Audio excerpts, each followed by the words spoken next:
What's up, guys? Mr. Jones Tattoo here. I want to come in with some tattoo education for you. I'm going to teach you how to draw a name. So, whenever I draw lettering, I make sure I have lead. That's number one.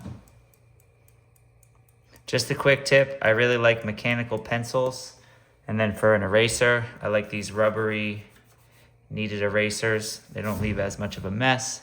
So, whenever I'm drawing a name, I start with the bottom guideline. You can do a top guideline too. This is for the lowercase letters. Let's just say we're gonna write the word name. The capital, I would break that line. And then the lowercase letters, I would use it to, have a rough measurement. Really important when you're writing a word or a name, make sure all the letters all fall on the same line. And then the last letter, since the first letter is pretty heavy, you can break that line. You don't have to, but you can if you want to. So real quick to go over what we just did. You have some guidelines for the space for the letters top to bottom. And then you have these lines here where all the letters fall on the same angle. Now the lettering I've drawn a lot, so I can kind of bust out quick the style or the version of what I want to do. That will just come with time. In the meantime, when you're beginning, you can just stare at a lettering guide. And then after you have this, you want to go in and add your thick and thin. It's really important, especially on capitals, to understand where the thick and thin is going, because there are rules and most people get them wrong. People that do lettering way better than I can will do the improper thick and thin. So as an example, an N is always heavy in the middle. If you were to draw the letter N down here and make it thick, thin, and thick, the way it's not supposed to be, it almost looks more like an H. Whereas if you do an N heavy and thick in the middle, you're gonna have the letter N, and it's correct. This is a rule. This isn't your artistic freedom. This is how it's supposed to be. This would be like doing an American flag, and you have the little blue box with the stars and bars.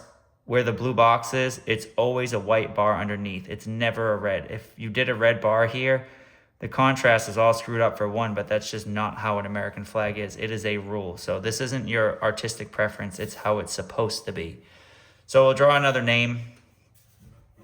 We'll do one that's a little bit longer. Actually, we'll do a word. We'll do the word loyalty. So again, I start off with my guidelines. Some people call this the rope layout. You can do the guidelines straight. You can do them up at a curve. The only hard way to do them is falling down, which it's possible. You just have to be careful because the letters can kind of run into each other. So the first one here, if this is straight up and down, I'm at a slight angle. There's no rule to how far you can bend the letters over as long as they all fall on the same guideline. So let's just write the name Amanda. Again, I've drawn these letters a lot, so it might not look as smooth when you first do it. And you can see, I'm roughly staying here in my guideline. The letter A, the back tail can come up or you can drop it down. These are small little things that you can change as you go. And again, the last letter, I'm gonna break that line just like I did with the capital, just so there's heavy weight on both sides. And then the A is always thick on the right. A sign painter, John Burnham, good friend of mine, he explained to me that back in the day when they would chisel stone, they would chisel up and they would go thin because it was easier to go up with the thin and then easier to chisel down in a stone with a thick. It makes sense. The lowercase letters, usually people don't really get them as screwed up. So I'm going to keep this lesson at that.